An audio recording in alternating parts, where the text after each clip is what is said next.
Aí, agora foi.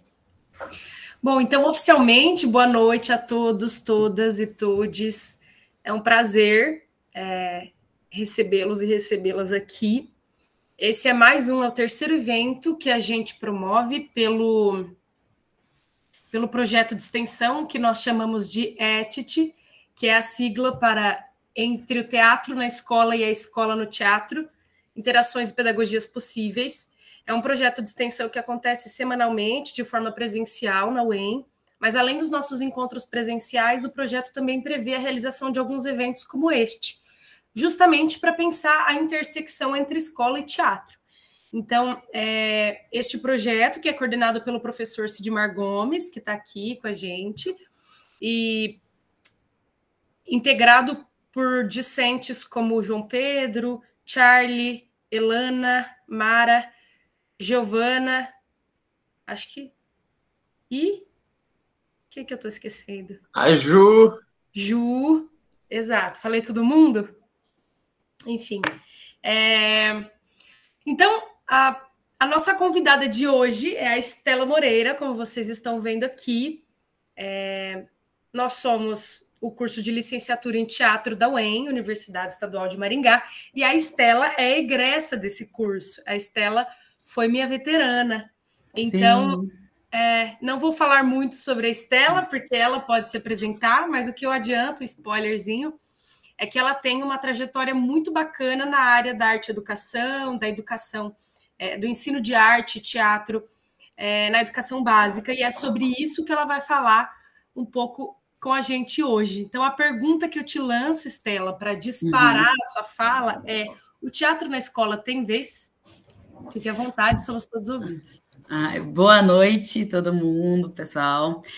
Obrigada pela presença e, primeiramente, quero agradecer pelo convite mais uma vez. Me sinto muito honrada em falar para a UEM, tendo me formado na UEM e com essa bagagem que é a minha experiência, e eu gosto muito de falar sobre ela, assim. Bom, eu me formei na UEM em 2017. Entrei em 2013 e saí em 2017, fui da terceira turma do curso de artes cênicas e me deparei com uma sala de aula durante 5 anos na prefeitura de Maringá, e eu acho que essa pergunta eu me fiz durante esses 5 anos, né, se o teatro tem vez. E durante essa trajetória eu fui entendendo que sim, o teatro tem vez, spoiler, e a maneira como a gente vai trazer o teatro para a sala de aula, que é a grande questão, na minha visão, assim. Só resumindo, o que eu consigo, como eu posso dizer, colocar é que como que cada professor vai trazer o teatro, como que cada professor vai inserir esse conteúdo na sala de aula, que foi a maneira como eu me descobri professora de teatro e professora de arte. Então, eu vou resumir um pouco da minha trajetória desde a graduação para ficar mais linear temporalmente, cronologicamente para vocês, mas eu vou debulhar sobre esses conceitos. Bom, a escola, na verdade, está na minha vida antes do teatro, porque desde criança minha mãe tinha um centro de educação infantil, então eu ia para a escola de manhã, e no contraturno eu ficava na escolinha dela, né? E no final de semana a gente ficava na escolinha também, enquanto o meu pai fazia alguma reforma lá, ou quando a gente arrumava alguma coisa. Final de ano era sempre na escola, então a escola sempre esteve muito presente na minha vida. Antes de eu pensar em ser professora, isso já acontecia. E aí, conforme foi passando, eu entrei na graduação de artes cênicas e eu me interessei muito pela prática do teatro e deixei um pouco de lado essa questão de escola. O meu interesse mesmo em dar aula veio no terceiro ano, quando eu comecei com os estágios na escola e quando eu comecei a participar do PIBID, né, que é um programa de iniciação à docência, né? Então, nesse momento, depois de ter feito muita aula prática e eu tinha facilidade, gostava das aulas práticas, eu me identifiquei com a educação, porque, de certa forma, já estava ali nas minhas vivências desde cedo. E conforme foi passando esse período de estágio, de inserção em sala de aula, eu decidi que seria por esse caminho que eu ia seguir, né? Não na parte tanto de atuação, direção, produção. E aí, no final de 2015, que quando eu estava no terceiro ano, eu já estava fazendo inserções em sala ali pontuais com estágio mesmo, que eu fiz estágio no CAP, fiz uma oficina interdisciplinar de artes cênicas e música de teatro do oprimido lá no CAP. Era uma oficina em contraturno, né? Então, os alunos, eles se inscreviam voluntariamente para participar. E sala de aula, a gente fazia algumas inserções a partir de... A gente pegou bastante, como era o meu tema do TCC, eu trabalhei bastante com teatro do oprimido nesse período, né? E aí, no final do terceiro ano, me inscrevi, fiz o concurso da Prefeitura de Maringá, né? Final de 2015, começo de 2016, e deixei seguindo lá, porque eu não fiquei numa colocação muito boa, então fiquei vivendo ali meu quarto ano. Mas era a minha cartada que eu tinha, assim, para depois da graduação. Aí o quarto ano passou, no final de 2016, em novembro, foi quando eu fui chamada, né, para o concurso. E isso foi bem no final de semana, não sei se você lembra, Milene, que foi o final de semana que a gente foi para a Abrace. E nesse final de semana foi quando saiu que eu fui chamada. E aí tem um período que você tem 3 meses para fazer seus exames admissionais, recolher toda a documentação e tal, e dentre essa documentação eu precisava do diploma, só que eu ainda não tinha, porque eu ainda não tinha terminado o quarto ano.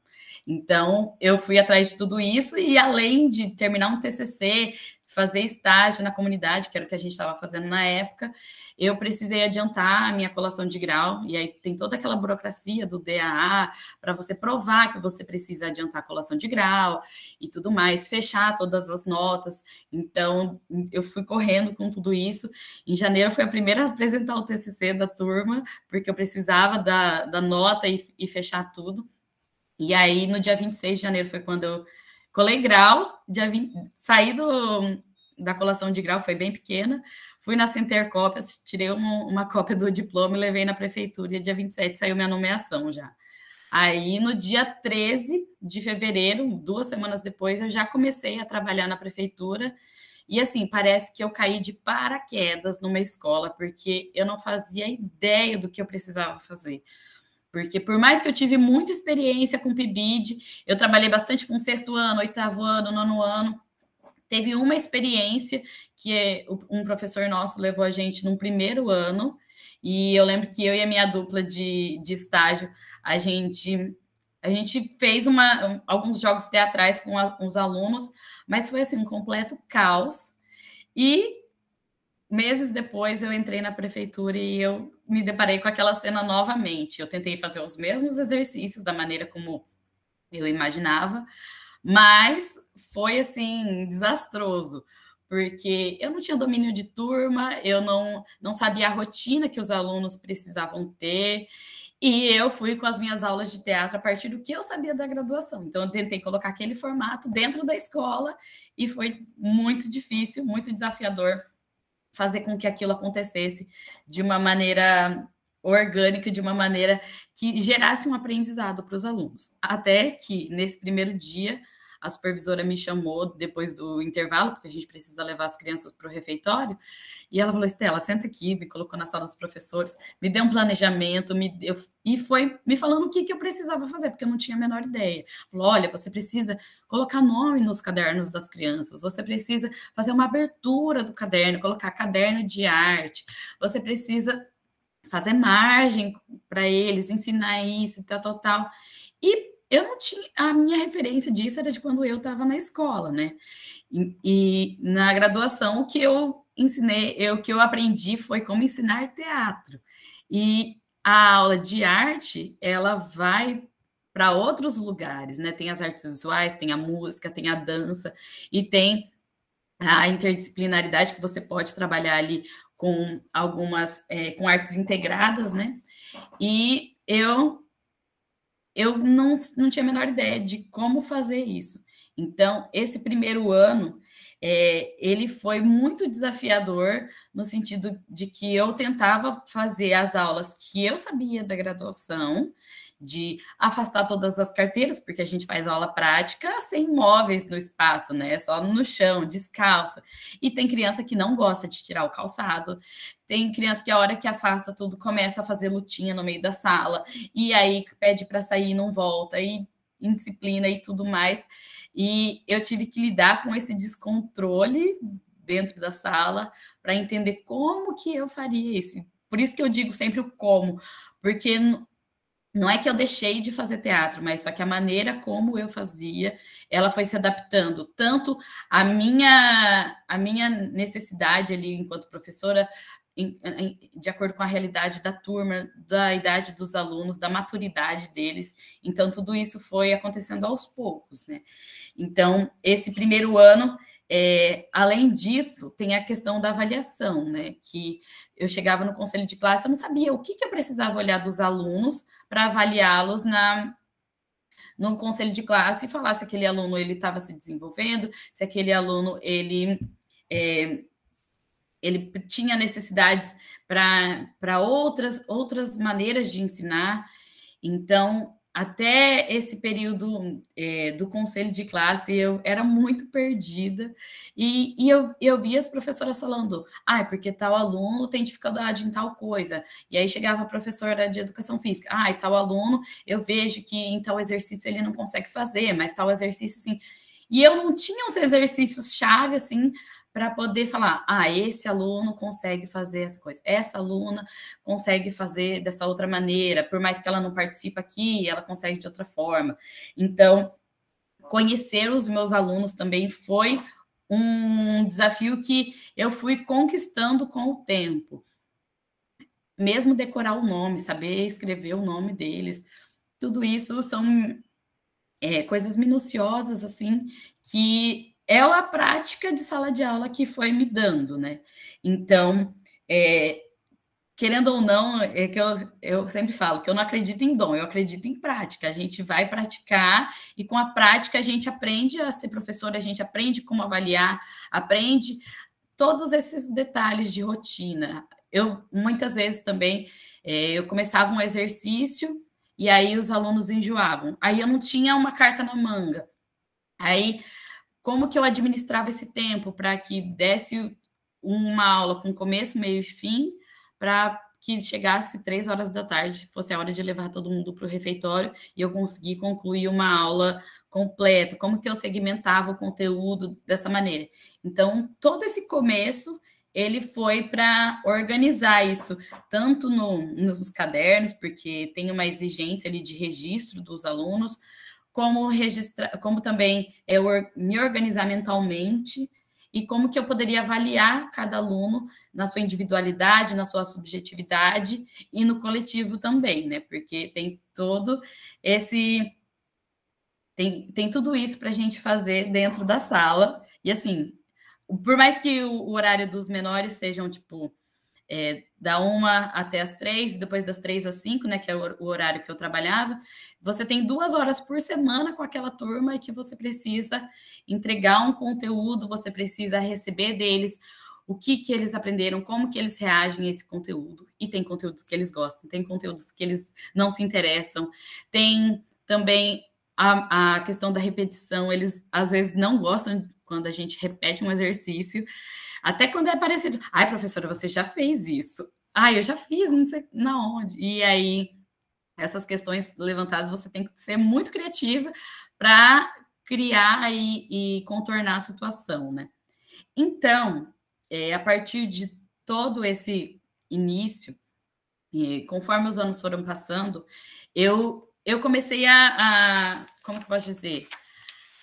A entender como que esse formato que eu entregaria as minhas aulas para os alunos, né? Eu me identifiquei na maneira de colocar, como que eu posso dizer, referências concretas para os alunos e criar referências artísticas para eles, porque o que eu percebia?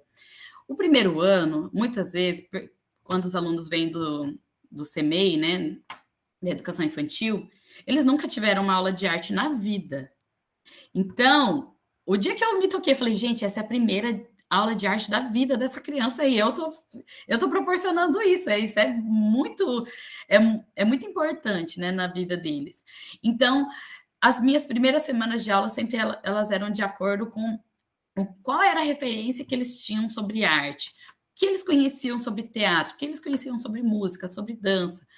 E aí, desse apanhado geral da turma, a gente criava um desenho, a gente criava uma cena, a gente criava uma canção de boas-vindas, e tudo isso para integrar os alunos, a socialização também ela é muito importante para os primeiros anos, e para depois iniciar os conteúdos, as brincadeiras, os jogos, tudo isso ele vai começando a partir desse conceito do que eles entendiam por arte. E basicamente começava com arte é desenho, é pintar quadro, é isso, e tinta. Pronto, acabou. E aí a gente vai instigando para conhecer o que é o teatro, quem já foi no teatro, quem já fez uma apresentação. E aí surgem, lógico, conceitos de apresentar na igreja, de apresentar no CMEI, de usar fantasia, mas fantasia não se chama fantasia, chama figurino. E aí esses conceitos vão surgindo, e aí, conforme o conteúdo ao longo do ano vai acontecendo, eles são mais explorados com detalhes, né? Então, principalmente os menores, de acordo com a idade, o primeiro ano, eles estão fazendo 6 aninhos ainda, eles são muito bebezinhos da escola ali, então a gente precisa abrir o caderno para eles, a gente precisa explicar onde que tem que escrever, e tudo isso é a ação da aula que você vai, passinho a passinho, construindo. E para os primeiros anos, principalmente, eu vou fazer links com a graduação agora, tá? Os materiais concretos são o que eles conseguem aprender melhor e identificar de uma maneira melhor. Então, quais disciplinas do conteúdo que vem ali no currículo e que a gente trabalha, que a gente consegue explorar mais? Por exemplo, no primeiro ano, eu trabalhava bastante teatro de sombras, tem um conteúdo que se chama arte com as mãos, e aí a gente trabalha muito o uso das mãos para fazer as sombras, a gente usa a mão para desenhar, para percussão e tudo mais, você vai explorando isso em todas as linguagens. A construção de fantoches e bonecos eu fazia bastante, que daí já é mais um conteúdo do segundo ano. E aí essa confecção de fantoches com meia, daí pedia para eles levar uma meia velha para poder confeccionar, e aí depois algumas interações teatrais a partir desses bonecos, porque daí tendo o concreto, né, que é o recurso físico ali, chega de uma maneira mais fácil a atuação, a interpretação e tudo mais. O segundo ano também a gente começa a trabalhar um pouco com expressão corporal, que é um conteúdo que já vem no currículo, mas a gente começa a trabalhar a partir da dança, a partir das expressões faciais. Aí eu fazia bastante exercícios utilizando os emojis para imitar como que é aquele emoji, como que é essa careta, quais são as expressões que a gente pode usar. Então, sempre partindo de um recurso físico concreto para trazer a questão abstrata do teatro, porque na minha visão, muitas vezes eu ficava com medo de ser um conceito muito abstrato para os alunos e às vezes não fazia muito sentido, sabe? Porque para sair daquele conceito de arte como a tinta e pintar tela, para chegar numa interação teatral só com o corpo, sem a voz, sem a fala, estava muito distante, então até construir todo esse caminho era todo um percurso que o material concreto ele proporciona, né? Então, praticamente as formas animadas era um recurso bem interessante de utilizar, e aí, principalmente para os primeiros e segundos anos.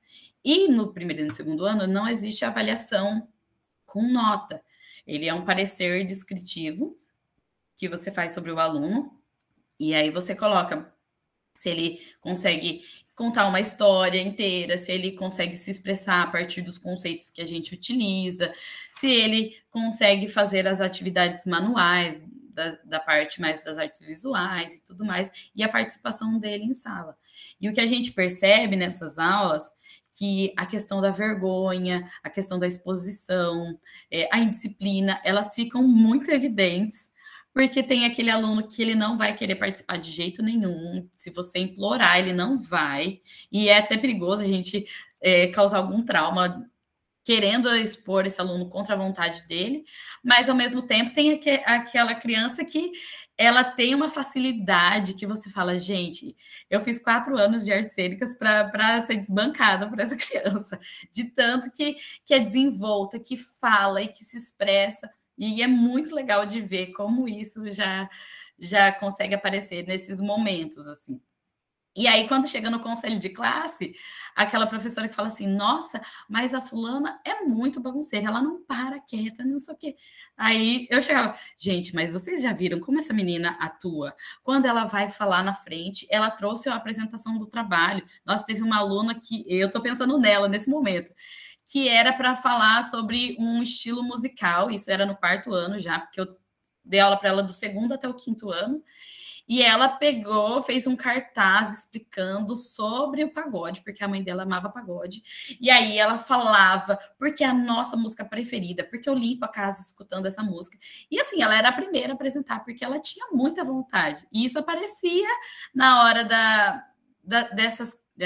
desses exercícios que tinha que ir lá na frente, porque ela era muito desenvolta. Mas só que na hora de copiar um conteúdo, ela não parava no lugar, ela ia lá pegar a cola na outra carteira, e isso realmente atrapalhava. Mas só que tinha esse outro lado dela, que ela era muito expressiva e que tinha que ser valorizado também, né?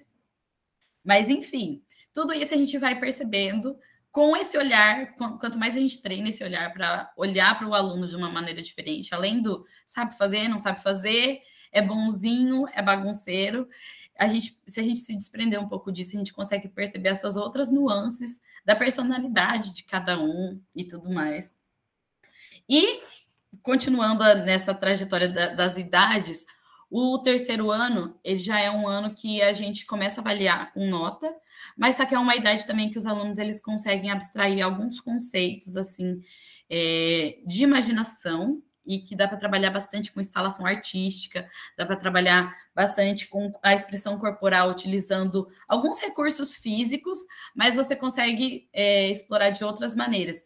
Tem não sei se vocês conhecem os parangolés do Hélio Oiticica, que são como se fossem capas e que tem umas criações visuais nessas capas. E aí o 3º ano tem esse conteúdo em que eles criavam a própria capa. E aí a gente vai também nos recursos limitados, né? A gente fazia uma capa de TNT, eles desenhavam lá com canetinha e tudo mais. E essa capa, eu cortei como se fosse um retângulo com um corte onde coloca o pescoço, né? Que daí ele ficava presinho aqui, e dois na ponta para prender as mãos, né?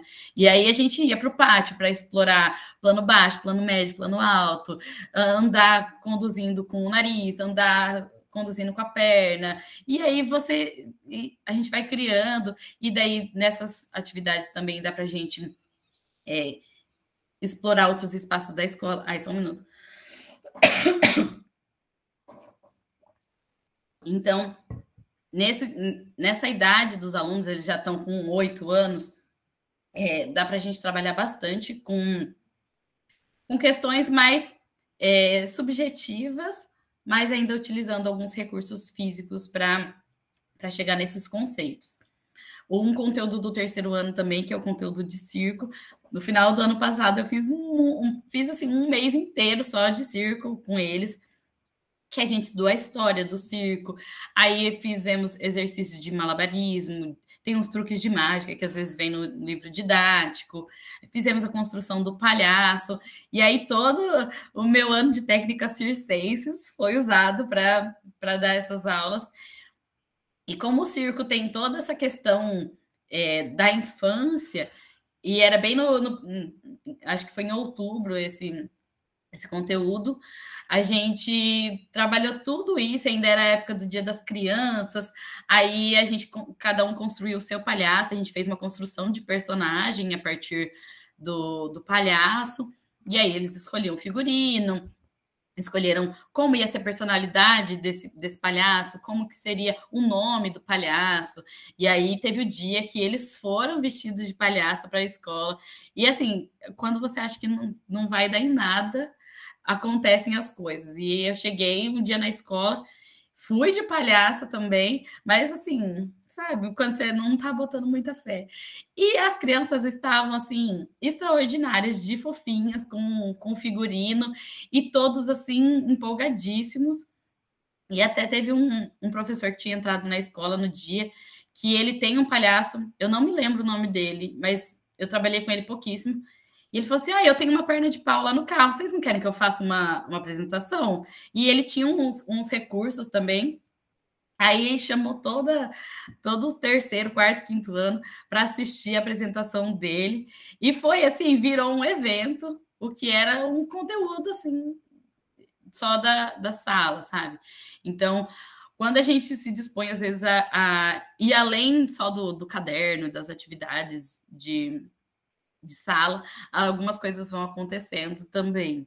Então, essa participação do teatro, do circo e dessas outras atividades que fogem um pouco do conteúdo, elas são muito interessantes na construção da aula. Eu considerava, né, como muito importante fugir da rotina, né? Então, algumas coisas assim aconteceram dessa forma. Teve um outro ano também, foi um dos meus primeiros anos que eu fiz um teatro de sombra, e era uma turma assim muito bagunceira, e quando vai acontecendo, você fala, por que que eu fui inventar? Mas só que no final, eles criaram a história da Chapeuzinho Vermelho, dos Três Porquinhos e tudo mais, e o grupo confeccionou os materiais. Quando chegou no dia da apresentação, eles estavam tão orgulhosos, e eles falaram disso no terceiro ano, no quarto ano, no quinto ano, e os outros alunos das outras turmas falavam, lembra quando a gente foi assistir o terceiro ano apresentando o Teatro de Sombras? Porque fica marcado, né, na vida deles essa experiência, né? Além de fazer só uma atividade, só uma pintura e tudo mais. Então, o terceiro ano é um ano bem interessante de trabalhar por causa dessa maturidade que eles já têm e também pelos conteúdos que já tem ali no currículo. O quarto ano, que é uma turma bem legal de trabalhar também, logo no começo do ano a gente trabalhava com a história da arte, a história do teatro, e a gente trabalha também a confecção de máscaras. Então, como eles já têm mais habilidades de coordenação motora fina, né, para construir as máscaras, eles conseguem fazer de uma maneira mais certinha, não da maneira que a gente faz, que eu fiz na graduação no meu primeiro ano, fazendo a mortuária, com todo esse aparato, né? A gente faz com a bexiga mesmo, empapelando, ensina a empapelar e tudo mais. E depois cada um construiu o seu personagem a partir da máscara. A gente trabalhou também a comédia dell'arte, os personagens da comédia dell'arte com a turma. Então, todos esses conteúdos são bem fáceis de chegar nos alunos por causa do material físico, né? Tipo, esse foi o meu meio de começar a trabalhar o conceito do teatro na escola, né? Sempre utilizando o meio concreto. O quarto ano, como eles já são mais maduros ainda que o terceiro, eu fiz alguns trabalhos mesmo sobre os teatros da cidade. Teve também, abrindo parênteses, para o período da pandemia, né, que a gente precisou ficar 1 ano e meio fora da sala, e que durante esse período, esse conteúdo, ele era teórico, mas só que ele, como que eu posso dizer? Ele fazia com que os alunos buscassem links na internet para pesquisar sobre os teatros, e aí colocando um pouco desse conceito do espaço teatral na cidade de Maringá, né? Então, foi um outro meio de trabalhar o conceito teatro a partir do espaço, né? Não só dos exercícios, mas também conhecendo a história e tudo mais. No quarto ano também tem mais alguns conteúdos de jogos teatrais, então dá para fazer de uma maneira um pouco mais tradicional. Acho que no segundo semestre do quarto ano, eu utilizei bastante o fichário de jogos da Viola Spolin, né, para fazer alguns jogos com eles. O jogo do espelho eu fazia muito, jogo da bolinha, e aí daí a questão do comportamento, da distração, ela fica bem evidenciada, porque é bem difícil fazer esse jogo. E tudo isso para chegar nesses conceitos de teatro e também dos jogos teatrais. Inclusive, as turmas que eu tive até o ano passado, eu trabalhei numa escola, na Escola Maestra Aniceto Matti, entre 2018 e 2022, né? Então, foram 18, 19, 21, 5 anos na escola. E nessa escola, eu conheci os alunos no primeiro ano e ano passado eles estavam no quinto ano. Então, todos esses conceitos sobre arte, sobre teatro e todos esses exercícios que foram trabalhados, eles foram construindo desde o comecinho e chegava assim no quarto, quinto ano, os alunos tinham umas discussões assim muito inteligentes e que às vezes eu ficava de boca aberta assim, porque eles faziam questionamentos que eram muito pertinentes para a disciplina. Não vou lembrar de nenhum específico agora, mas assim, que enriqueciam muito a aula, porque ao longo desse tempo, eles sabiam já o que existia, que o teatro, a música, a dança também são linguagens da arte. Eles puderam algumas vezes ir para esses espaços. Eu consegui ir com uma turma só para o teatro nesse período, mas porque tem algumas outras burocracias que ficam, às vezes, um pouco difíceis de levar a turma para o teatro. Mas eu tinha muita vontade de pegar os alunos, colocar todo mundo no ônibus, e ir lá no TUM, ir para algum outro teatro para conhecer, porque isso faz parte também de conhecer esses elementos teatrais, né? E aí, eles começavam a fazer perguntas, trazer colocações, até as criações individuais na hora de construir algum brinquedo, ou algum objeto, algum personagem. Isso surgia de uma maneira assim muito mais criativa, e aí eles foram se tornando também muito mais críticos de acordo com os conteúdos que a gente trabalhava.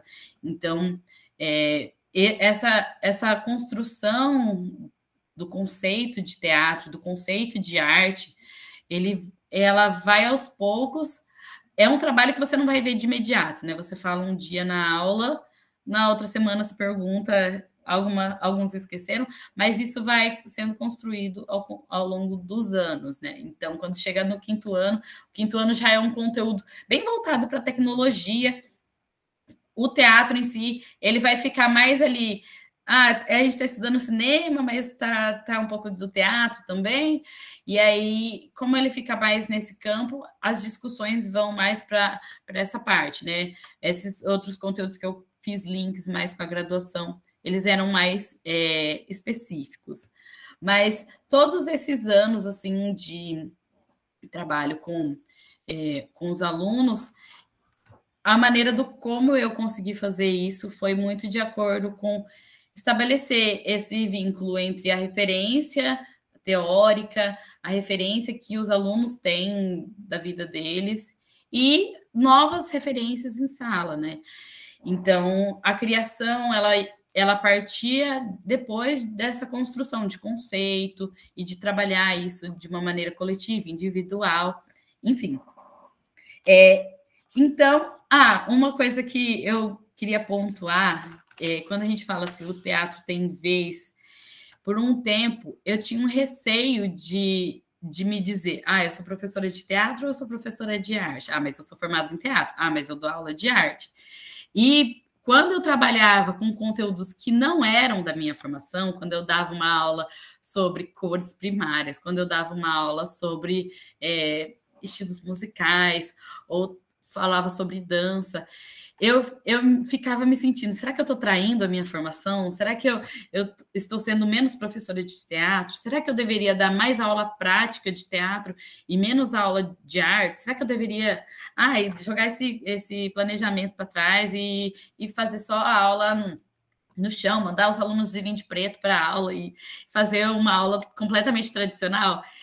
E por muitas vezes eu me peguei assim, pensativa a respeito disso, porque eu achava que se para o teatro ter vez na escola eu tinha que fazer um teatrão, tinha que montar a apresentação no final do ano, tinha que construir isso, mas, ao mesmo tempo, eu sabia que o planejamento, o currículo, ele tem essas outras necessidades das outras áreas, das outras linguagens, e que eu preciso abordar tudo isso. Na hora de avaliar, eu preciso saber se ele conhece todos esses conteúdos e como que eu avaliei cada um deles.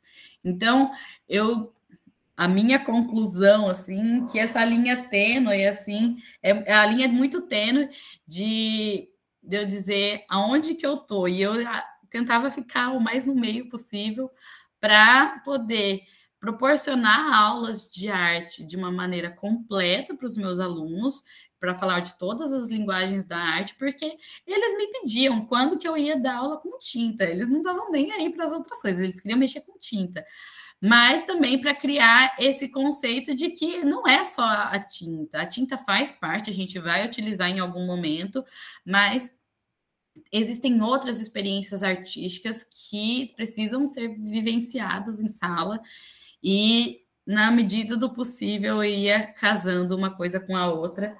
E, durante esse período, aos poucos, eu fui entendendo como eu me entendo professora de arte e como que o teatro, ele era a minha medida, o meu temperinho ali para colocar na sala de aula da maneira que eu achava mais coerente, né?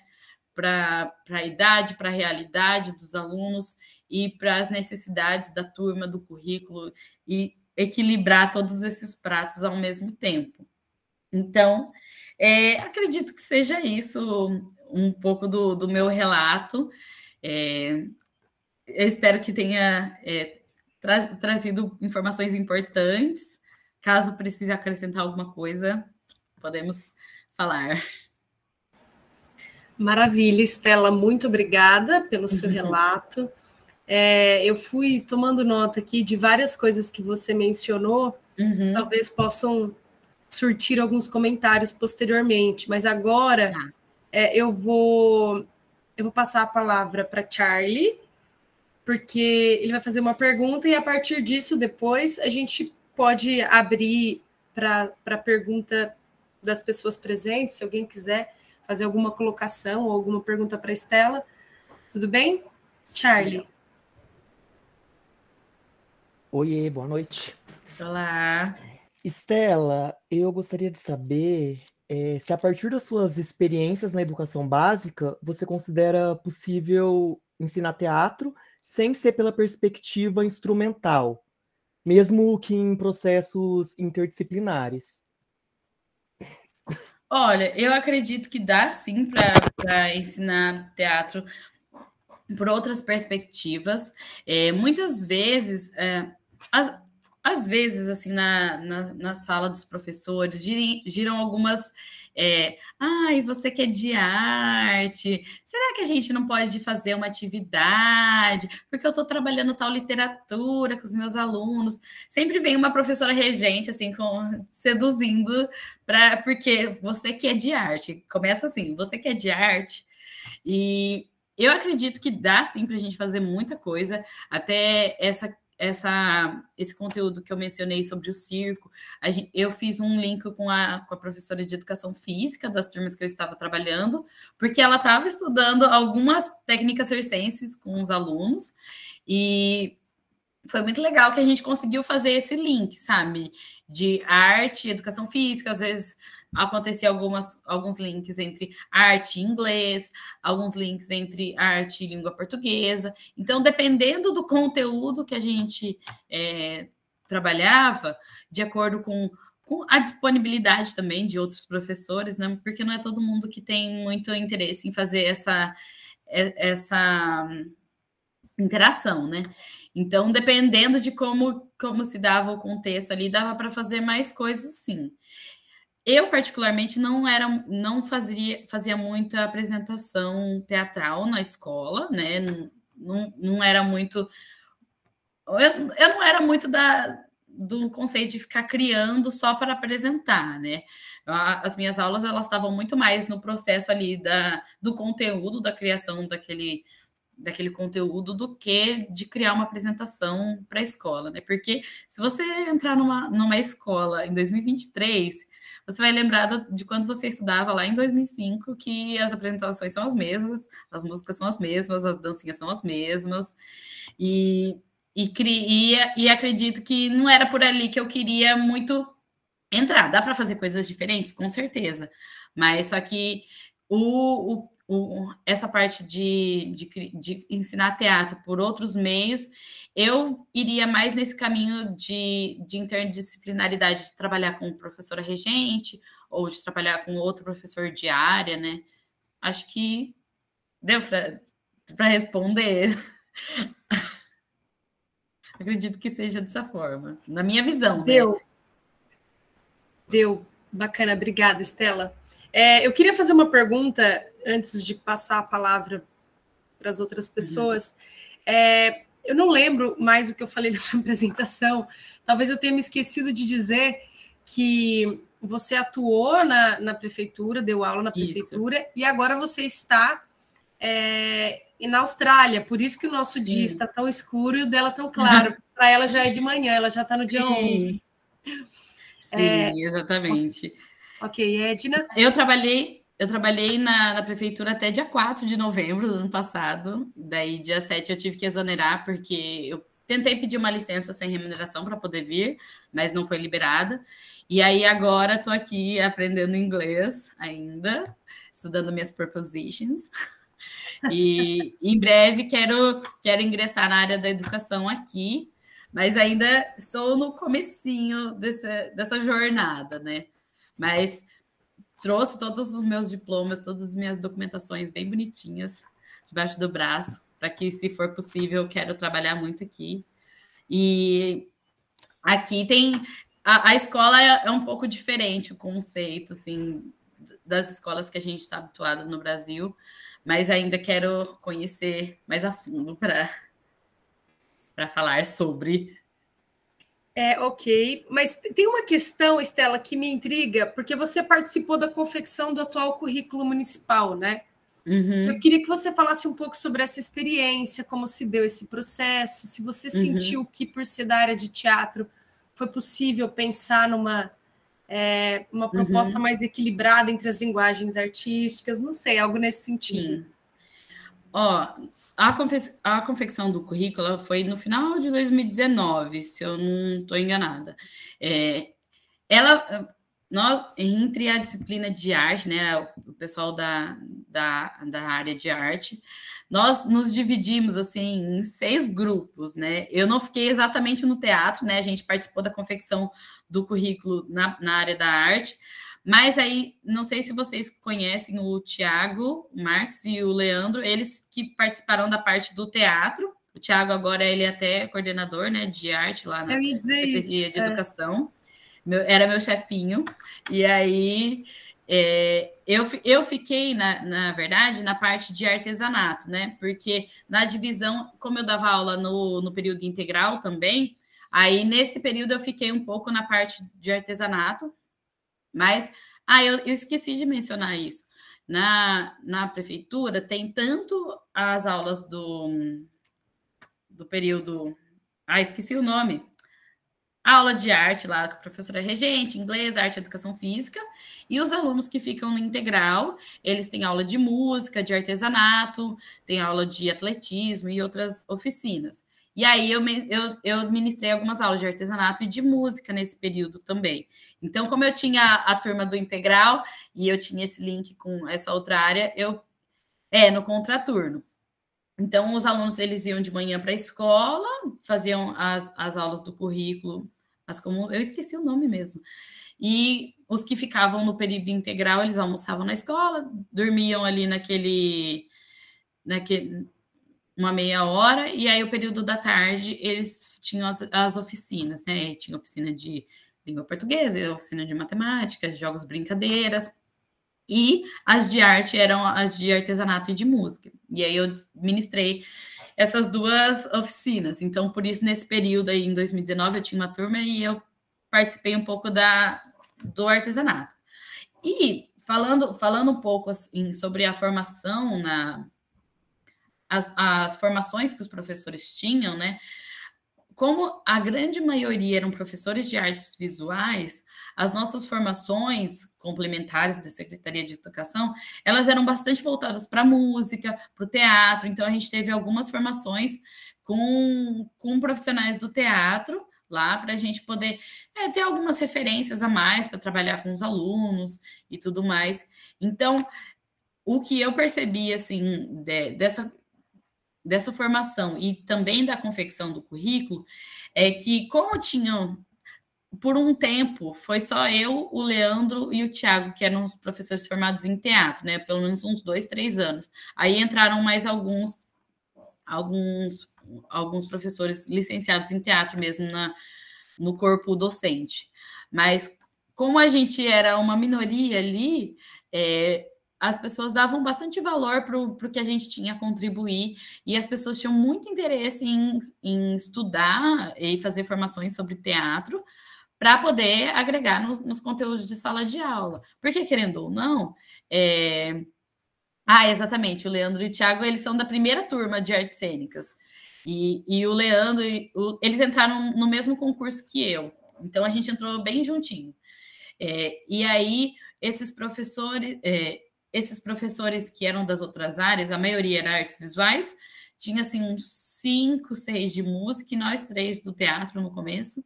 Então, as pessoas tinham muito interesse em fazer oficinas de teatro para poder levar esse conteúdo para a sala de aula. Porque, querendo ou não, a gente tem nós, enquanto alunos lá do ensino médio e ensino fundamental, a gente teve artes visuais. Então, a gente tem alguma referência ali, que com certeza eu tive que estudar bastante para poder ministrar as aulas, mas só que o teatro, para mim, era a minha zona de conforto, trabalhar teatro, trabalhar música também, porque tem muitas disciplinas de música durante a graduação, então eu tinha uma certa familiaridade. Agora, e aí, quando chegou nesse momento da confecção do currículo, foi meio específico, assim, eles são formados em teatro, então eles vão escrever sobre teatro. Nós somos de artes visuais, vamos escrever sobre artes visuais. Nós vamos fazer a parte da introdução, contextualização histórica e tudo mais.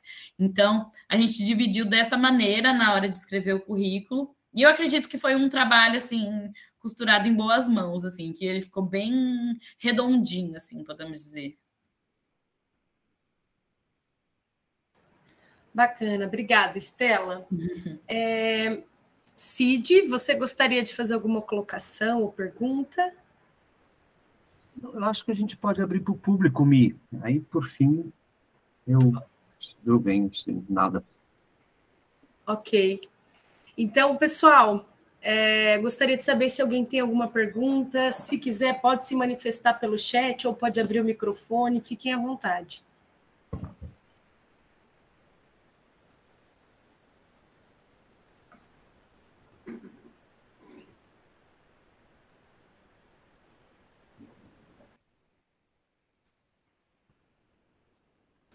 Ninguém tem nenhuma pergunta para fazer para a Estela? Aquele momento do remoto que fica aquele climão, né? Aquele suspense. Vai lá, Cid. Bom, então, se ninguém tem uma pergunta, faço eu. Bom, Estela, obrigado aí pelo compartilhamento. Acho que é belíssima essa tua experiência, que bacana. É uma responsabilidade tremenda, né? Você participar da criação de um currículo, né? E aí a pergunta que eu te faço é sobre esse currículo. Como driblá-lo ou não, né, dentro do contexto da sala de aula. Então, por exemplo, você, como professora de artes, está sujeita a uma série de conteúdos, né, falando na linguagem da BNCC, de habilidades e competências que você tem que alcançar. Então, como adequar o seu trabalho, a poética que você traz de ensino e aprendizagem no contexto da arte, com todas essas possíveis amarras que podem ou não, né, a depender do como, mais uma vez, eu acho muito interessante quando você traz como uma das grandes questões o como se fazer a coisa, né, uma grande pergunta ali posta. Então, como lidar com essas possíveis amarras institucionais, que são de muitas, né, desde o micro, que acontece dentro da própria escola, até o macro, partindo nas diferentes camadas dessa grande cebola, né?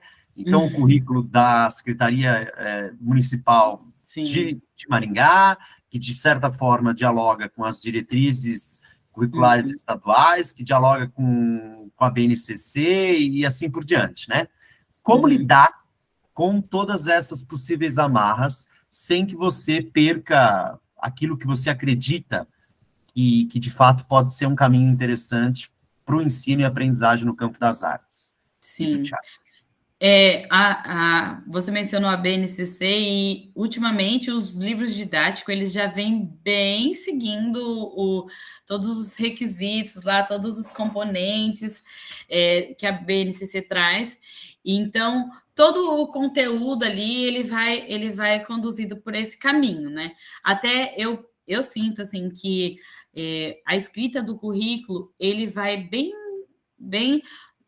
na maneira como nós conduzimos as nossas conversas na universidade, ela vai de encontro com isso, assim, a gente consegue entender as nossas discussões durante a graduação, elas conversam com a maneira como o currículo foi escrito, até porque foi escrita por professores que estavam na graduação recentemente, né? Então, tudo isso vai montando aquele acervo de conteúdo e de tópicos para serem seguidos. E, como eu mencionei anteriormente, é um grande equilibrar de pratos, assim, que você tem que adaptar aquele conteúdo que vem no livro didático, vem no planejamento para a sua sala de aula, mas tem coisas que funcionam, tem coisas que não funcionam, tem coisas que eu não quero fazer, tem coisas que eu quero muito fazer. E, às vezes, eu, até com as minhas supervisoras, com as diretoras que eu tive, eu sempre senti bastante liberdade em fazer da maneira como eu achava mais interessante. Até eu tinha uma supervisora que eu sempre chegava para ela e falava assim, olha, eu não gostei desse conteúdo, eu posso fazer de tal jeito? Ela, pode, você que entende. Porque quando a gente é de área, de arte principalmente, as professoras regentes, supervisoras, às vezes se sentem inseguras em falar o que pode, o que não pode, sabe? Porque você que entende, você que vai saber conduzir na sua aula. Então, eu utilizava dessa brecha, assim, para criar da minha maneira. Então, quando eu chegava com uma proposta, olha, eu quero fazer tal dia, tal coisa com uns alunos, posso? Pode, faz você que entende, só tem que pedir com antecedência para as famílias e tudo mais. Que tinha uma questão que você não pode pedir material que tem que comprar para os alunos, né? Ou a escola tem que fornecer, ou tem que ser uma coisa mais tranquila, tipo, a meia velha dá para você pedir. Não dá para você pedir um pacote de arroz por aluno, por exemplo, para fazer enchimento de bolinha de malabarismo, por exemplo. Então, eu ia medindo aonde que eu podia com a supervisora, aonde que eu queria ir com aquele conteúdo, e aí eu formava a minha ação na sala. Então, o material didático, ele era um suporte que eu usava bastante para permanecer nesses conteúdos que são previstos na BNCC e no currículo, mas os exercícios práticos, principalmente que eu fazia em sala de aula, eles iam bem de acordo com o meu interesse, assim. Tinha conteúdo que não me interessava, eu pulava, fingia que não existia, mas eu conseguia trazer ele de uma outra forma. Até não sei se todo mundo já viu as mini portas, que são aquela intervenção do seu Osmar, que tem em Maringá, que tem as mini portinhas em vários lugares da cidade. Na pandemia, eu fiz eu mandava o link para os alunos para conhecerem o trabalho, e aí, acredito que foi ano passado até, que daí, para trabalhar com esse conteúdo, não tinha a ver com teatro, era uma intervenção artística que estava ali no conteúdo, que eu estudei os teatros de Maringá, mas quis depois fazer um link com essa intervenção artística, e aí eu perguntei lá para a supervisora como que eu poderia fazer e tal, aí criei as portinhas na folha mesmo, e aí eles confeccionaram com materiais alternativos e tudo mais, e aí o desafio era eles esconderem uma mini porta pela escola, e aí quem terminava saía pela escola, ia lá na quadra, atrás do bebedouro, não sei da onde, na sala de informática, e teve mini porta que ninguém encontrou, tinha mini porta que eu encontrei semanas depois, que para os alunos era muito valioso, para mim era muito interessante, mas não estava no conteúdo, então eu só precisava do aval. Estela, vai, pode fazer, você que entende, você que é das artes, você sabe. Então, essa era a minha brecha, assim, de conquistar ali. Posso fazer tal coisa? Posso usar tal material? Teve um projeto que teve também na prefeitura, que esse foi durante a pandemia, que era o projeto PET, né? Aluno Amigo dos Animais. E aí, eu trabalhava com a turma de música, né? Para fazer essa atividade. E aí eu encasquetei que eu queria fazer um arquinho de gatinho para as crianças, porque eles já estavam em casa. E aí ia aprender a música que era sobre o gato, né? Porque eu amo gatos. E aí eu peguei esse como meu ponto de partida. Aí eu peguei e falei, olha, eu quero muito fazer um arquinho de gatinho, mas não tem esse recurso aqui na escola. Daí a diretora falou assim, se você quiser comprar, a gente faz uma vaquinha e compra. Aí peguei, achei no Mercado Livre, lá comprei 120 arquinhos. Aí, como a gente ia para a escola só para fazer as apostilas e entregar, os alunos não estavam indo, a gente montava as pastas, né, para eles levarem com as atividades. Aí as supervisoras, a orientadora e a diretora fez uma vaquinha comigo, a gente comprou esses arquinhos. Aí eu fiz as orelhinhas e, spoiler, na escola, artistas, TNT e EVA, doa quem doer, porque é o que tem, às vezes, de recurso, e às vezes a gente tem que fechar o olho e ceder. E aí eu pegava e daí recortei todas as orelhinhas, bonitinho, aí coloquei um bilhete, assim, na parede da sala dos professores. Se você não está fazendo nada, me ajude a fazer essas orelhinhas. E aí a galera ia lá, ajudava a montar, e todo mundo já sabia que eu fazia essas coisas, assim. Então, a galera já se disponibilizava para ajudar, né? Aí fizemos essas orelhinhas, entregamos para os alunos na pasta. Aí eu tinha feito um gibi, que era o conteúdo teórico, né? Que falava sobre maus tratos aos animais e tal. Aí entreguei o gibizinho com o arquinho. E aí, a música que eles iam aprender, daí eles gravavam um vídeo e tinham que mandar. Aí, essa foi a ação. Mas, assim, saiu de acordo com... posso fazer tal coisa? E se eu fizer isso? Daí vai ganhando, assim, um pouquinho aqui, outro ali. Então, essa era a maneira, assim, que eu fazia. A pandemia, inclusive, foi onde explodiu minha cabeça de gastar todas as minhas ideias possíveis. Final de 2021, eu falava assim, eu já estou gastando minhas ideias de 2022, porque não tem mais para esse ano. De tanta coisa que a gente precisava driblar ainda mais por conta desse período, né? Aí eu fiz bastante chamadas de vídeo com os alunos também, para fazer atividades com eles. Eu já brinquei de massinha por chamadas de vídeo. Para poder... Porque era uma turma de primeiro ano, como que você vai ficar falando com os alunos em chamadas de vídeo, né? Então, todas essas maneiras de fazer o aprendizado acontecer ocorreram. Legal. Agora, Estela, uma outra questão, você já falou sobre isso, mas eu vou voltar ao assunto, porque é uma dificuldade, né? E que acho que é importante para a gente trazer a baila para a discussão.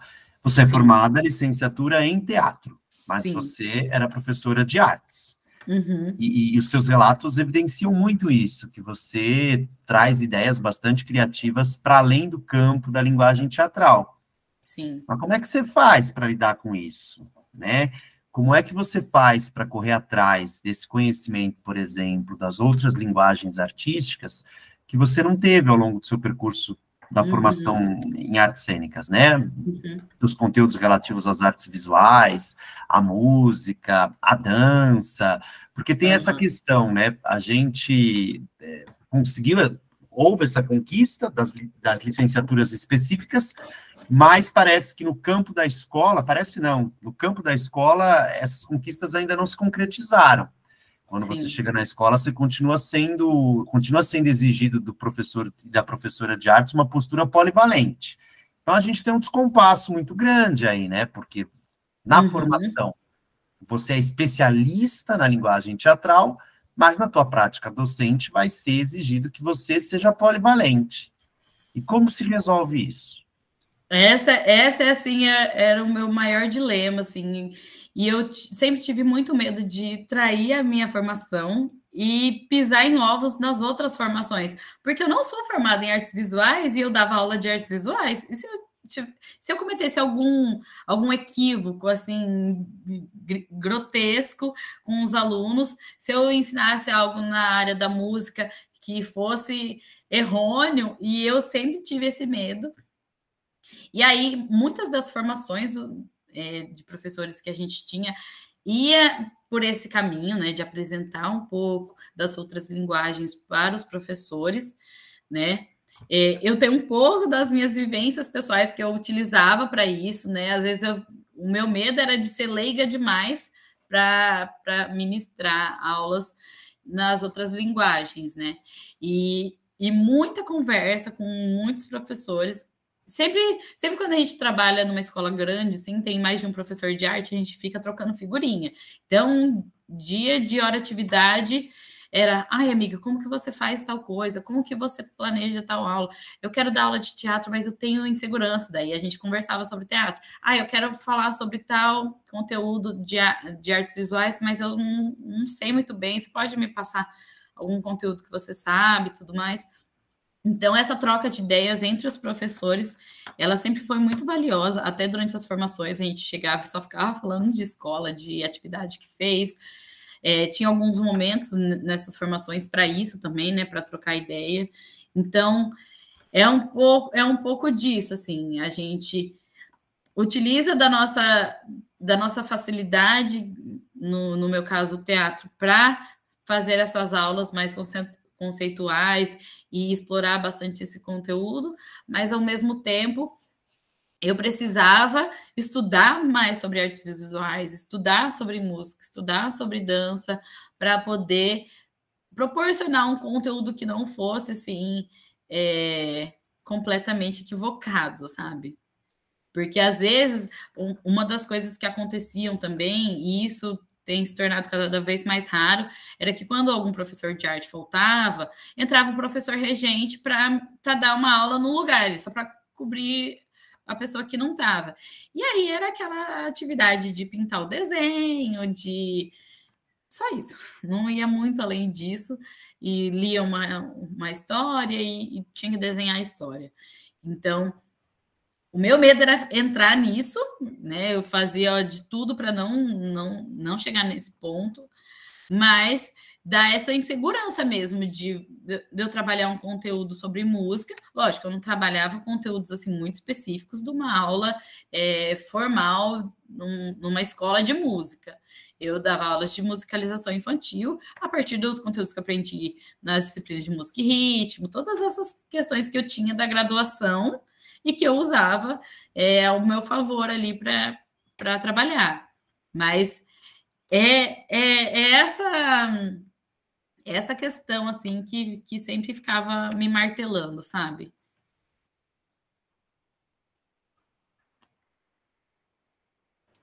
Bacana. Obrigada, Estela. Mais alguém gostaria de fazer alguma pergunta? João, fica à vontade. Oi, Estela, boa noite. Olá. Eu fiquei curioso para saber se você chegou, porque você mencionou bastante coisa sobre o currículo que você ajudou a compor. Fiquei curioso se você teve a oportunidade de ver ele em prática, ou se você sabe em que andamento as coisas estão. Ó, ele foi escrito em 2019, acho que 2020, final de 2020 ou começo de 2021, ele chegou impresso nas nossas mãos, né? Daí todos os professores receberam uma cópia do currículo. O meu ficou no Brasil, não pude trazer. Mas a gente leu, a gente falou sobre ele nas reuniões pedagógicas, principalmente. Mas algumas ações, assim, o currículo, ele, às vezes, eu tinha a impressão de que ele ficava um pouco no campo das ideias, quando eu via outros professores trabalhando, ou até mesmo na minha prática, porque eu tinha toda aquela questão do planejamento para seguir. Então, o que eu percebi que mudava era que o planejamento, ele já estava mais de acordo com o currículo. A prática em si vai daí do professor que for trabalhar, né? Mas o que eu vi foi o currículo escrito, impresso, e aí, a partir dele, o planejamento que chegava para a gente da Secretaria de Educação, porque daí o que acontece? Eu não pego o currículo e eu vou dar as aulas a partir do currículo. O currículo, ele está ali, ele é a base da estrutura das nossas aulas, mas a Secretaria de Educação, ela vai vai organizar esses conteúdos a partir de um planejamento. Então, como que vem um planejamento? Ele vem os conteúdos a serem trabalhados de acordo com o currículo, de acordo com a BNCC, vem até escritinho o código da BNCC para qual conceito que nós estamos trabalhando, e aí, a partir disso, vem... É como se a coordenação desse uma estruturada no currículo para a gente montar uma aula. Não sei se dá para entender dessa forma. Então, vinha lá o conteúdo, vamos pensar, conteúdo sobre cinema. Então, vinha lá um texto de apoio que a gente podia utilizar, as páginas do livro didático que a gente poderia usar, alguns exercícios e quais objetivos da BNCC esse conteúdo ele abordava. Então, a partir de como ele veio para o planejamento, nós estruturávamos a nossa aula usando esse material, né? Então, eu poderia usar esse texto de apoio que vinha no planejamento. Tem gente que gosta de seguir o planejamento, assim, inteiro, assim, do começo ao fim, mas você é livre também para colocar coisas diferentes ou não. Então, eu percebo que o currículo, ele vem como se fosse essa parte teórica, o planejamento como a instrumentalização desse conteúdo, e aí a tua prática você vai seguindo. Mas só que ele já está ali subentendido, entendeu? Acho que deu para entender dessa forma. Deu, João? Respondeu? Ok. Sim, muito obrigado, Estela. Não. Pessoal, mais alguma questão para a Estela? Se não temos mais questões, eu gostaria de fazer um comentário, talvez, para fechar, mas você mencionou em algum momento sobre a experiência do conselho de classe, e eu achei interessante como você menciona a sua tentativa de fugir dessa dicotomia entre o aluno comportado e o aluno bagunceiro e tal. Eu achei interessante porque são muitas camadas de comportamento, né? É muito mais complexo essa análise do que a gente imagina no primeiro momento. Sim. E mais do que isso, tem vários orientandos e orientandas de estágio aqui, eles não me deixaram mentir. Essa é uma discussão muito recente na nossa disciplina de estágio. Acho que na semana passada, exatamente. Eu acho que na semana passada nós estávamos falando sobre isso, sobre o quanto a sala dos professores pode ser ainda mais proveitosa em termos de análise da conjuntura do que a própria sala de aula. Porque existe um fenômeno que a gente está constatando nas salas dos professores, e eu digo isso não só pelas experiências dos estagiários, mas pela minha própria experiência com o ensino básico, nesse interesse dos docentes de diagnosticarem os alunos, de, assim, identificarem problemas, enfim, patologias. Colocar um rótulo, né? Exatamente. Em cada um e segue. Exatamente. E aí você mencionou essa questão do conselho de classe, né? Você trazendo uma outra perspectiva de análise da aluna, e eu me lembrei dessa situação, porque isso está cada vez mais recorrente e normalizado, né? Então, o aluno, ele apresenta um comportamento mais retraído. Ah, não, ele é autista. Ah, não sei, né? Então, assim, professores que não têm habilidade para esse tipo de diagnóstico não pensam no comportamento, mas no laudo, né? Como se isso fosse resolver alguma coisa, pelo menos no campo da sala de aula. Nossa, isso é bem complexo, porque tem muitas coisas envolvidas, tem a questão desses laudos também, que quando o aluno chega no primeiro ano, às vezes ele já vem com com alguma investigação que já partiu lá do CMEI, e essa investigação ela está em andamento, e quando o aluno é muito pequeno, não tem nem medicamente como você fazer um diagnóstico assim muito preciso. Você precisa desse amadurecimento da criança para poder diagnosticar, e todo um trabalho familiar, da escola e etc. tem que acontecer em conjunto. E os primeiros conselhos de classe, eles são bem difíceis, porque a gente não pode dizer nada sobre um aluno. Agora são trimestres, né? Então, vamos dizer que agora em maio vai ser o primeiro conselho de classe, né? Começar o trimestre. Então, acabou o primeiro trimestre e a gente tem que avaliar esse aluno. A gente conheceu o aluno há 3 meses, principalmente os menores, né? Eles acabaram de entrar na escola. Tem a questão da imaturidade. Os alunos voltaram da pandemia chorando porque não queria entrar na escola mais, porque passou 1 ano e meio em casa, eles não perderam a rotina. Então, tudo isso junto para você falar que o aluno é X, o aluno é Y, o aluno é Z. Então, é necessário assim, muita cautela para falar sobre as crianças, e também sem estabelecer muito juízo de valor, porque às vezes as questões familiares, a questão do comportamento, ela é muito evidente, mas ela não é tudo. E a avaliação a gente busca, né, fazer sempre a partir do que o aluno sabe, o que o aluno sabe, até para você retornar para a família, as dificuldades que esse aluno tem, como começar a investigar. A gente precisa primeiro entender o que ele sabe, qual é a maneira que eu consigo, a partir da minha aula, chegar nesse aluno. Tem aluno que eu trabalhei com uma criança no primeiro, segundo, terceiro ano, que foi o ano passado, e ele reprovou um ano, e ele era apático, assim, na sala. E eu levava a atividade para pintar, não gostava. Levava a atividade de música, não participava. Pedia para ir na frente, não ia. O dia que eu fiz o fantoche de meia, e ele colocou aquela meia na mão, e ele olhava aquela meia, que era um personagem que ele tinha criado, parecia assim que estava saindo arco-íris assim em volta dele, assim, porque foi o momento que para ele foi significativo. E ele criou aquele personagem e para ele era tudo. E então, depois ele vinha falar comigo sobre aquela atividade, mas as outras não chegavam nele, assim. Ele ficava sempre cabisbaixo na carteira, tinha que insistir muito para escrever, para realizar atividade.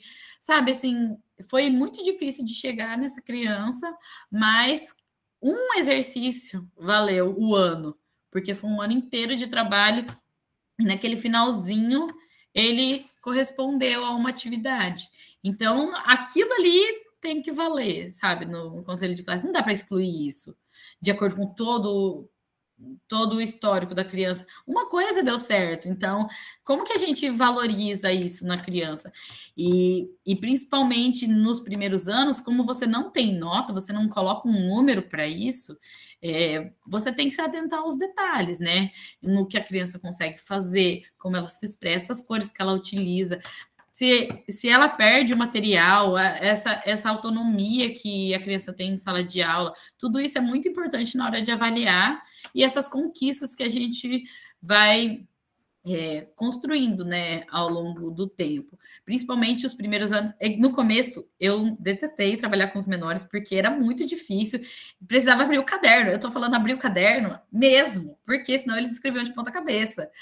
Mas só que o ano passado era a minha turma preferida, meu xodózinho era o primeiro ano, porque eu chegava cantando com eles, e aí fazia uma chamada, fazia uma gracinha, e eles derretiam, assim, de gostar da aula, né?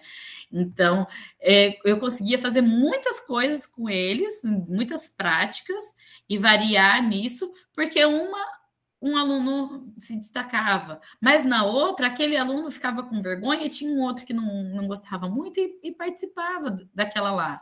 Então, essa variação de avaliação, de atividade, é a maneira que eu achava que eu conseguia perceber o destaque de um quesito, outro na fala, outro na escrita, outro...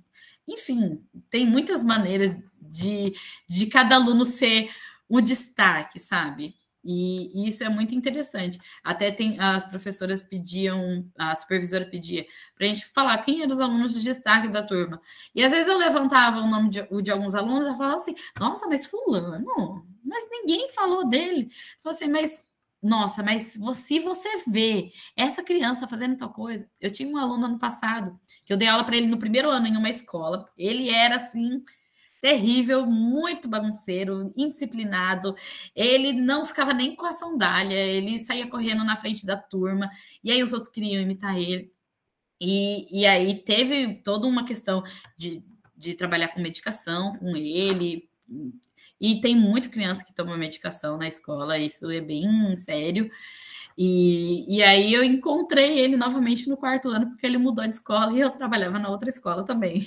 Já aconteceu isso várias vezes. A criança mudar de escola e eu dar aula na outra escola também. E aí ele chegou e nesse período, quando ele estava no quarto ano, ele só ficava deitado, assim, dormia na aula, e aí eu dava aula à tarde, e nada chegava para esse menino também.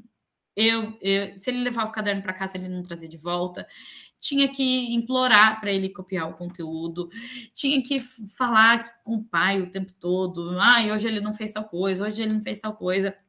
E era muito complicado, muito desafiador trabalhar com ele, até que teve um dia que a gente foi estudar a história do rádio, que é o conteúdo do quarto ano, e eu separei a turma em grupos e cada grupo ia criar um programa de rádio. E ele era o doido do videogame, o Blocks, é um joguinho assim, com blocos. E aí, ele, junto com os amigos dele, eles se juntaram para criar um programa de rádio e ele ia ser o entrevistado. E na aula seguinte, quando era o dia da apresentação desse programa de rádio, ele pegou o microfone e ele apresentou todo o jogo do computador, e ele falava, e ele era muito desenvolto falando sobre o jogo, porque ele tinha muita propriedade para falar. E aí o amiguinho dele perguntava, e aí fulano, qual é o seu personagem favorito do jogo T-Blocks? Era uma coisa assim. Ele, eu gosto do tal porque tem tal skin, de tal não sei o quê. E ele ia contando sobre a vivência dele. Eu tive que pegar o celular. Eu sentei na frente e comecei a gravar, porque ninguém ia acreditar naquilo, porque ele não fazia nada, nenhuma aula, nada chegava para ele. E esse programa de rádio, ele foi tão desenvolto, tão à vontade para falar, e na frente de todo mundo, as crianças riam, e ele continuava, ele estava assim, era o momento dele. E essas percepções... Roblox, isso mesmo. E ele amava esse jogo, ele só ficava desenhando, uma história em quadrinhos na hora da aula, arrancava a folha do caderno. E aí, na hora que ele foi falar desse jogo, esse menino deu um show. E aí eu ficava, não é possível, não é possível. Eu mostrei o vídeo para todo mundo, mostrei para a professora regente, para a supervisora, para a diretora, porque deu para ver que chegou nele aquele conteúdo, né? Então, eu vou desconsiderar isso no conselho de classe e vou dar nota baixa porque ele não fez as outras coisas, mas uma apresentação que era importante, ele fez e ele se saiu super bem. Então, esses momentos tem que ter muita sensibilidade para você olhar, para você perceber e direcionar, o seu olhar. Isso é importante desse aluno.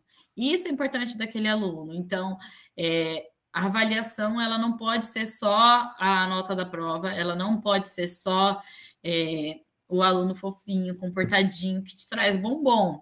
Porque tem esses. E tem aluno que puxa saco mesmo na cara de pau, porque quer ser a queridinha da prof e fica falando, prof, e às vezes não faz nada, só faz isso. Então, a gente precisa olhar para esses alunos que são muito carinhosos, que também adoro, mas tem aquele aluno que você tem que conquistar de outras maneiras, né? E como que o conteúdo ele chega para essa criança. Então, meio que isso. Maravilha, Estela. O seu relato é muito rico, porque você vai trazendo uma concretude para as coisas que a gente discute na sala de aula, mas que fica no campo mais teórico, né, da abstração. Então, quando você vai falando desse tipo de peculiaridade da avaliação, É o último comentário, eu juro, mas é porque vai trazendo outras coisas. Mas a gente ensina do teatro na escola, a gente discutiu recentemente sobre e aí falando sobre Fundo 2 e médio, mas eu acho que se aplica bem ao caso que você se aplica também à educação infantil, Fundo 1, enfim. A importância de ter 2 instrumentos de avaliação, um externo, porque o governo federal, né, faz essas avaliações em bloco, mas também uma interna, porque às vezes esse aluno, nessa avaliação externa, ele não vai corresponder ao mínimo exigido para ser considerado um estudante mediano, um exemplar, seja lá o que signifique ser exemplar.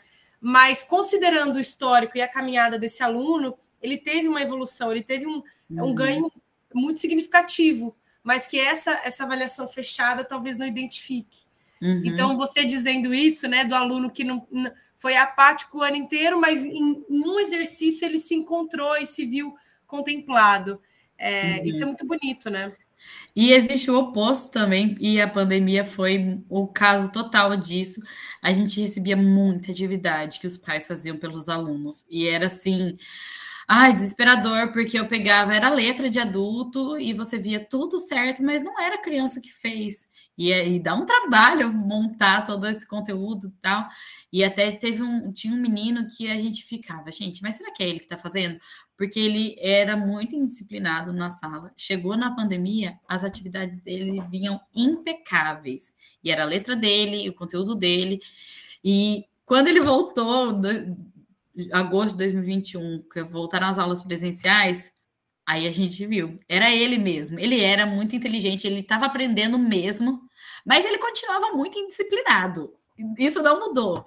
E assim, de desafiar a gente na sala, de responder, de sair e não voltar da sala, assim, bem um caso meio grave, assim.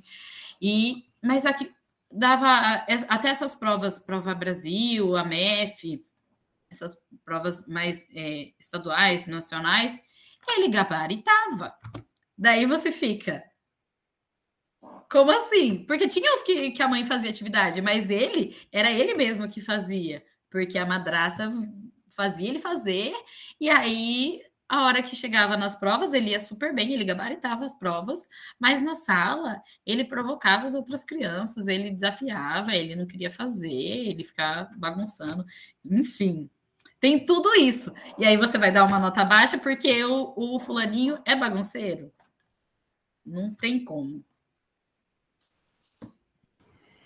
Não quer dizer que eu dava notona para todo mundo, né? Tem outros critérios, né?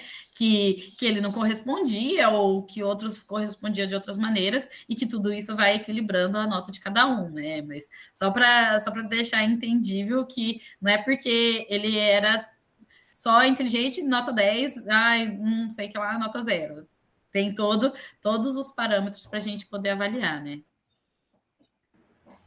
Estela, pelo seu relato, a gente vai tendo cada vez mais certeza de que, de fato, é um mundo, né? É um universo a ser explorado, e a gente aqui na licenciatura, a gente vai tentando desbravar e delinear esses caminhos para tentar entender, pelo menos um pouco, da dinâmica de como se dá esse processo educativo, sobretudo pensando no ensino do teatro.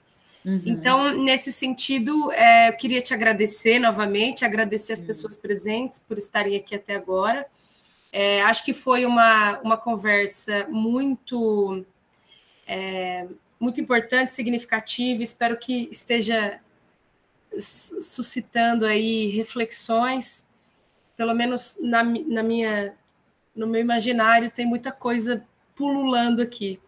Então, te agradecer, Estela. Eu não sei, Cid, você tem alguma colocação? Você gostaria de dizer alguma coisa? Fica à vontade. Não, acho que reiterar teu agradecimento à Estela. Obrigado, Estela. Acho que talvez a gente tenha pessoas de outras cidades, de outros estados aqui com a gente hoje.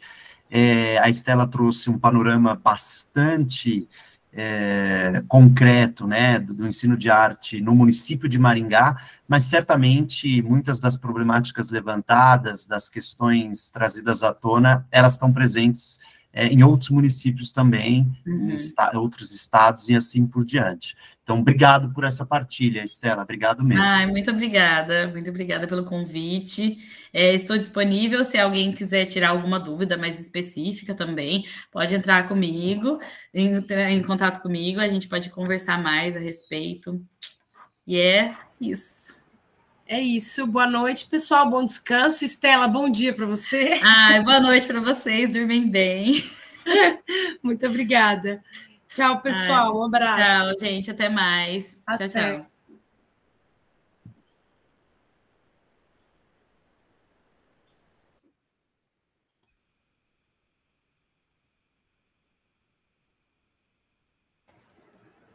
Estela, querida, um beijo, bom te ver, viu? Ainda que virtualmente. Muito obrigada, viu? Fiquei muito feliz de participar. Imagina. Espero que tenha sido... Não, foi maravilhosa a sua fala, adorei. Muito obrigada. Eu sigo te acompanhando pelo Insta para ver suas aventuras australianas. Pode seguir. Em breve, espero entrar numa escola australiana para falar sobre com um pouco mais de propriedade. Por favor, daí a gente faz um outro evento para você contar sobre a experiência com ensino de arte na Austrália. Legal.